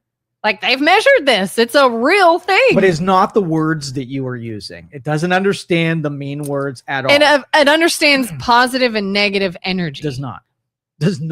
Whatever that is. So whatever the change is called. When you are in a negative, you take I'm going to make it something up, a 64 decibel, 750 hertz tone, and it's the tone frequency that affects the plant. Whatever you want to call it. Yeah. Usually that frequency comes out when someone's being what we would label as negative, or a different frequency that comes out when someone is exercising what we would label as positive. We've categorized it. It's not a real thing. It's only what we can emanate, what we can create when we're in a psychological state. Go ahead and take that same frequency without any emotional controls and expose that plant to the same decibel and frequency and see if you get the same reaction. Probably, but isn't it interesting that the human body can make it? It can. We are both broadcasting and receiving ability. Frequencies. Yeah. We're like little walking like satellite dishes. Yeah. Just picking up all kinds of stuff. And sending out. Here's something so interesting I just recently heard about. My husband's aunt is hard of hearing, basically deaf. She's had like cochlear implants and she's used different hearing aids and things to get some hearing back. But it's still mostly if she's not looking at you and you say something, she's probably not going to hear you. But she was telling us just recently, this past Christmas, we went and visited them. She said when she took her hearing aids out, she can hear music. And she says one day it was Rudolph the Red-Nosed Reindeer. One day it was something with sleigh bells in it. And her doctors have said not uncommon, but don't really know. Mm-hmm. And I'm like, wait a minute, are you like picking up radio stations and like the fillings in your teeth or something? Like they have no idea why. They said it is something in your brain is filling in noise background itself, and she's hearing actual music in her ears, in her head that is not there. Isn't that fascinating? Yeah. That's crazy. Why is it crazy? I don't know. Like my husband, he wears hearing aids now because he's got a bunch of hearing loss. And he suffers with the ringing in the ears. Tinnitus. And his doctor has explained, when you sort of wear these, it helps. It doesn't take that away, but your brain learns to sort of ignore it or tune it out, and it feels like it's going away kind of thing. So I guess similarly, his aunt's brain is doing something that is filling in the sounds of music. And she's like, I can't make it stop. But she's like, oh, yeah, now I'm hearing whatever. And it's whatever song. The word is resonance. Resonance. Yes. That's weird. I just saw a YouTube video about resonance. What a coincidence. It was in, they were talking about singing using resonance, but they were talking about sound bouncing off of things. So that's what's happening, is a sound is bouncing off of something? No, not really. Resonance, big spectrum here. And the most understandable part of resonance, and another Nikola Tesla discovery and pursuit. So opera singer has a glass, sings at a certain frequency, and you have destructive resonance where you can make the glass fall apart by matching the destructive resonance of the glass. Yeah, right? yeah. Nikola Tesla, he used to play this game, right? He has a resonance machine in his pocket, about the size, that he can carry around. And it was a tuning fork that created a frequency. He can hit that resonance machine, walk by a building, and make the building sway by matching the frequencies in a destructive way, almost dangerous way. Yeah. So if there's a destructive resonance, then there's a constructive resonance. So it's a parlor trick to destroy things by creating a resonance that makes things decompose, right? But you also have resonance that makes things be composed. And if someone can use that resonance with their voice, let's say the singer that can break glass or whatever, that comes out, that gets emitted from them. Where does that go? And can someone else pick up on that? It just becomes part of the information stream of the universe. Someone else picks up on it, potentially. Yeah. Just like any other sort of energy emitted. That's right. Someone you else come into a room and I can get a sense for what you're resonating. I can receive information that you're not saying. You're not trying to communicate to me. I could pick up that resonance from you by getting frequencies close enough together to be able to perceive what you're giving off. Now, going back to the whole mentalist and picking up information and just paying attention, would you say I am picking up someone's resonance and I can tell they're in a mood, or I can tell sort of how they're feeling because of what they're emitting? Or are you noticing slight things? Not very as smiley, not as no. Maybe the posture is a little different. Is slight, and you can't usually extrapolate it to put a total conclusion together, right? And so maybe someone with highly developed skill can get resonance and make perfect sense of it in 32 seconds. But my experience, it's not like that. Yeah. It's subtleties. And when you're connecting, like we'll say with remote viewing, you're using probabilities and things you understand about the world and assembling them in a way where you're using resonance information to fill in gaps where your senses can't fill in. And the more developed it is, the less physical knowledge you need to know about something and more of the resonated information, right, from the universe that you can put a collective idea together. Let's play a game. Okay. Do you think if I thought of something, you can guess what it was? Oh, I'm not developed there. No. Not like a color or a number, something that's not even infinite. I wouldn't even know what to do. Like, how would you instruct me to read your brain? I don't know. My family and I played this one time, and it was scary accurate for a couple of minutes. For a couple of minutes, we were dying at how well we did. And then we lost it. And we couldn't do it again. But it was like all four of us were just sitting at dinner one time. And I said, everybody think of a color. Everybody. Focus on that color. And when I say 3, we're all going to say what color we're thinking of. And I was like, is everyone ready? Yes. 1, 2, 3. And we would all be like, orange. And we'd be like, oh my God. And again, coincidentally, happened a couple times. And then it just stopped happening because I'm sure it was a coincidence. But do you think you could do that? If I practiced it, I probably could get pretty good at it. Yeah. Yeah. Like, because we just started to then think of things like we think we're like, oh, I'm quieting my mind and I'm trying to pick up on whatever you might be emitting that is this color. But really it's just, okay, he's already used this color and this color. I know he likes this color. So there's a high probability he'll go with that. You know, It's quite the opposite of clear your mind and receive info. It's actually I'm analyzing now, trying to that's guess. still a higher order of your brain to be able to take probabilities, mathematics to fill in the gaps that you're not getting from the information stream that you're not tuned into. It's still part of it. Yeah. Yeah. And you know, the color thing, my brain is easier, absorbs things when I know its utility, what I'm going to do with it. So if you were like, hey, try to pick a color that everybody is, my brain already says that's not useful at this point. So it's a lot easier to be conditioned into something when I know what I'm going to do with the application of the skill. And so that wouldn't be one that my brain would even accept as something I need to work on. But if I could be like, I can tap into, you know, physics that may have been utilized at some point in history. Maybe an ancient civilization figured something out. They figured it out. It's in the universe. I'm going to figure it out too. And I'm going to tune it because then I'm like, ooh, the physics thing. I could do something with that. I want to do something with that. And then my emotions allowed me to pursue something because there's utility in it. I'm going to say something and people aren't going to believe me. And I swear to God, this is true. On the way here this morning, I kept thinking, oh, I wonder what we're going to talk about today. Because for anyone who doesn't know, we don't plan our topics. Neither of us know what we're going to bring up, and we just sit down and start talking. I was like, I wonder what we're going to talk about. I don't really have anything on my mind. We've kind of overdone the politics. I hope we talk about something really cool and out there today. Mm-hmm. And look what happened. Yep. Was I picking up on something? Yes. Or was it probability? Totally. Because the probability told me both are one Monday we talked politics. MLO Bros talked politics. What else is next? You don't have to be bought in that it's either supernatural or something that's environmental. It's a combination of all of those things. Because we are and I use the analogy of the shopping mall with razor blades, right? It's a compilation of things that you know, things that are predictable. The logic side of your brain is able to fill in some of that, and it ends up being a phenomenon that's experienced by all people.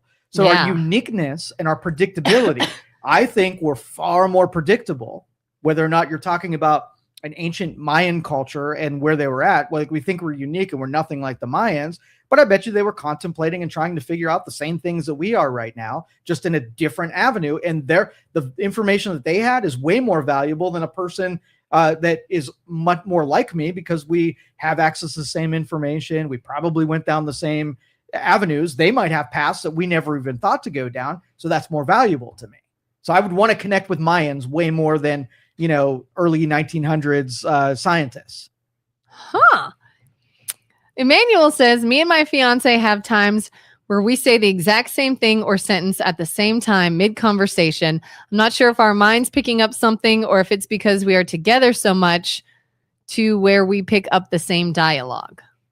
Yeah, that's always funny when like you and someone you're really close with will like say the same thing at the same time. Like the thought came in both your heads. Yeah. Frequencies aligned, and you find two very unique individuals do similar things because they're aligned on that frequency level. Well, yeah. Julie says it is predictable. Your conversations follow a pattern. Yep. Right. And like I've kind of jokingly said before, like, oh, we're on the same wavelength. Like, you know, if we wear similar outfits that day, or we're kind of both thinking about the same thing. I was like, oh, we're on the same wavelength.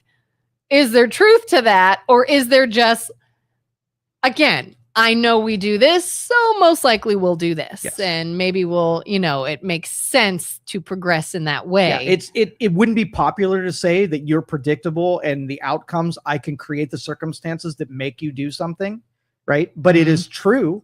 If I can prove it scientifically, I can put you in a situation. I'm going to say, here's the deal. Here's what I know about the world. I'm going to tell Kelin to go into Best Buy, and I go into the electronics. And I'm going to send a salesperson up to her and say, can I help you with anything? And Kelin is going to say, no, I'm just looking. And then letting a couple minutes pass by, then she's going to drop her guard and say, I do have a question. And that person is going to answer that. Now, how is that predictability through all human beings that are so unique that I can create that scenario and say, yeah, that's highly likely? How do I know that? Did I travel through time and see that scenario, or just know? Well, you've lived that in the past. But you can create conditions where you ultimately know what the information stream is going to be. Could you be wrong? Yeah, it's not an infallible, you know, deal. Yeah. But you're collecting information. I mean, you're walking over the sands on a beach and you're looking for something very specific. And either you're like, there's 1 in a million of these things that I'm looking for, and I'm pursuing finding that 1 in a million, or the person saying, well, there's more of noise than there is of something that you're looking for, so I'm not going to look. If you get conditioned, you find more of the things that you're looking for, even if it's scattered along amongst things that don't work and aren't what you're looking for, you still pursue it. Yeah, like, again, real life example. Several weeks ago, someone came in looking for you, was a salesperson, was an insurance salesperson. So your favorite, I'm sure. Absolutely. And because I think it was like health insurance or something like that. And I had said, yeah, this person's not here, blah, blah, blah. Do you want to leave him information? Oh, well, can I just do this? And can I just meet with him? And can I blah, blah, blah? And I finally said, he's not going to meet with you. I'm telling you right now, don't waste your time. He's not going to. He's not interested. Am I psychic? No. I know based off of past information, Yes. Not going to happen. Yeah. So we're aligning probabilities with things you can, conjure out of the real world and your senses can hear.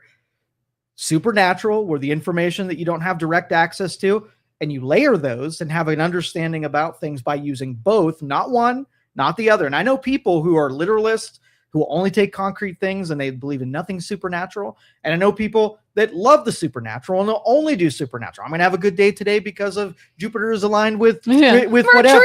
retrograde. Right. Mercury. And I like both, and both are usable things. And nowhere else in life we're like, it's either going to be 100% congruent with one material, and I will not build a house unless it's all concrete, right? Yeah. And it doesn't work in the perceived, in the mind, or in the physical world. So when hospital staff says that during a full moon, they get crazier people in cases, you think there is something valid to that? Environmental, yeah. That it is actually the moon and the gravity and the atmosphere and but there could be a lot of other things. Okay. Vitamin deficiencies and not as much sunlight and more chaotic things dealt with in regular life and new people into environments and new behaviors set out. All of that's going to contribute to it, each in its little slice. Like they say during time change, daylight savings time, heart attacks increase. Mm-hmm. Well, your schedule increases or changes, your sleep habits change. If you're unhealthy, that can be something that affects you, and not supernatural. Makes sense. Right. And that's where the interpretation of the information is the skill set. The access to information is not the skill set. Everybody gets an accidental dose of things they shouldn't know. They try to make sense of it. And if they're not practiced interpreting that stuff, they usually get it wrong. And it becomes like a hokey pursuit rather than like a single 1% variable is a contributing factor to an overall perception of things that are hard to understand and, convince yourself are real. But do you believe supernatural still exists? Yes. Sometimes it's just you did what you could do with your brain and information presented. And sometimes it is supernatural. And what is that? What is supernatural? That's what I'm saying. Yeah. What is I supernatural? consider everything of the natural world that can be perceived by your senses. That's the natural world. The supernatural are things that are above those senses and have to be perceived differently than what your analog organs that get translated in your brain. So natural is like sight, sound, touch. I can perceive this in a real way. Natural. Mind. Mm-hmm. Supernatural or natural? Has elements of both. That's the connecting organism between the natural and the supernatural, because you have a natural process happening, interpreting data that's from the natural world, and then positioned with something that you can get from the, when you study sciences, there's a lot of abstract things that are hard to wrap your brain around. Okay. And you have to do something with them because they're still real things, even if you don't see them. Like if we can see photons and whatever, but what about things that are not perceivable? Like, what are they doing and how do they enter in your life? They're part of the natural world, but we can't perceive them. Right? Yeah. You have to translate them. That's why I've seen a lot of videos before of, they're usually sort of religious videos where they have an atheist and a Christian discussing certain things. And they always boil it down to things like consciousness, like, what is that? Like, yeah, the brain and synapses and energy and all this stuff, but like, consciousness, the mind,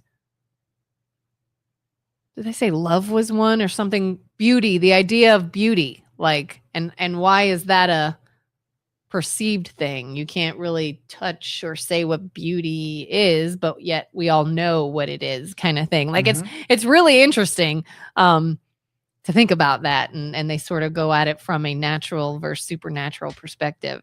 Yeah, and it's important to push on the perceptions of things that are hard to contact. Let me throw one at you, and this is real world stuff, and I just know this because I'm close enough to the industry. But these things are hard to wrap your brain around, and they're completely natural processes.